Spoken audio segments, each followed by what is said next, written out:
حضرت جنید بغدادی رضی اللہ تعالیٰ عنہ نے اپنے مرید کو ایک صندوق دیا، کہا بیٹا اس کو لے جاؤ اور دریائے دجلہ میں پھینک آؤ اور سنو اس کو کھول کر دیکھنا اس کے اندر کیا ہے۔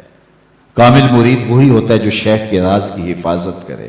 مرید نے صندوق اٹھایا اور دجلہ کنارے پہنچا، جب صندوق پھینکا تو کیا دیکھا کہ پانی نے آغوش پھیلا لی اور راستہ دے دیا، اپنی آغوش میں صندوق کو ادب سے سمیٹ لیا۔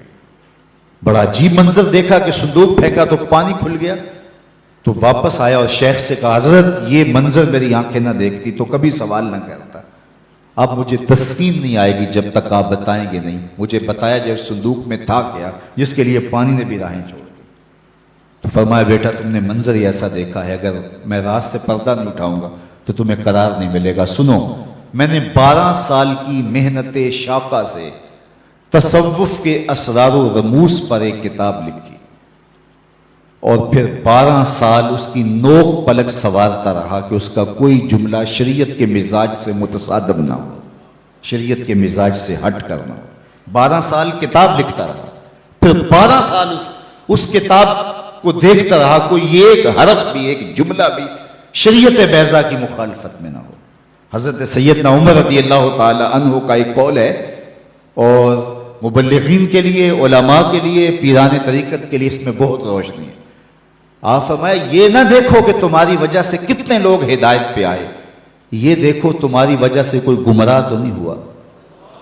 ڈاکٹر یہ نہ دیکھے کہ اتنے لوگ میرے ہاسپٹل سے شفا پا کے گئے ہیں، یہ دیکھے کہ میری غلط دعائی سے کوئی مریض مر تو نہیں گیا۔ تو کہا میں نے 12 سال محنت کی ہے کہ اس کتاب کی نوک پلک سوارتا رہا، کوئی جملہ شریعت کے مزاج سے ہٹ کرنا ہو۔ 24 سال بیت گئے، اللہ اکبر۔ پھر 12 سال سوچتا رہا اس کتاب کو لوگوں تک پہنچاؤں کہ نہ پہنچاؤں۔ 12 سال اس سوچ میں گزر گئے۔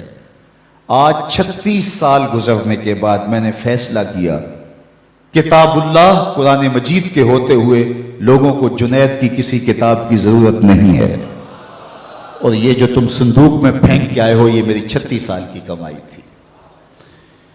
تو کتاب سے وابستگی اختیار کرنا، کتاب اللہ کے ساتھ تمسک اختیار کرنا، یہ تصوف کا وہ ضابطہ ہے جو صوفی کو حقیقی صوفی بناتا ہے۔